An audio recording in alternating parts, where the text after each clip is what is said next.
Hi guys, my name is Courtney and tonight I'm going to be talking to you about methane.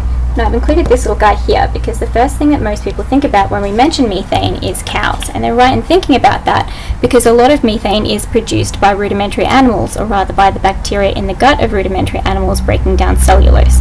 As well as this, it's produced in wetlands such as rice agriculture. It's also produced from the melting of ice and permafrost and from the burning of fossil fuels.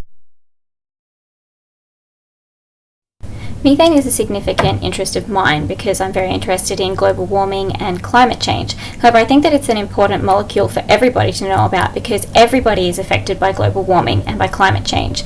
But it's not always such a bad guy. Without greenhouse gases, our planet would be so cold that it would be completely uninhabitable. Methane affects climate by trapping infrared radiation. The radiation enters the Earth's atmosphere through sunlight and is reflected off the Earth's surface, becoming trapped by methane. It then causes the methane molecules to vibrate, which creates heat through kinetic energy.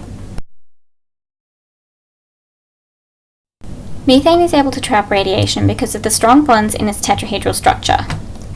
If we look at methane, you can see that it's made up of 1 carbon and 4 hydrogen atoms.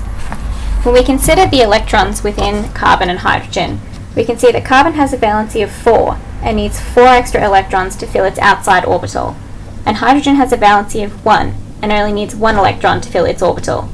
So by joining carbon with 4 hydrogen, both the carbon and all 4 hydrogens are able to fill their outside orbitals. Because all 5 atoms then have full orbitals, they no longer have any lone electrons and are less susceptible to free radicals. It's because of this that they have such tight bonds with one another. Methane also has indirect effects on climate.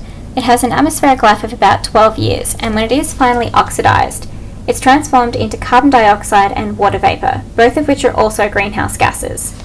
So it's a bit of a rough cycle for climate change. As I mentioned at the start of the video, greenhouse gases are vital for our existence on Earth. However, you can definitely have too much of a good thing. Thanks for watching, everybody. Go planet!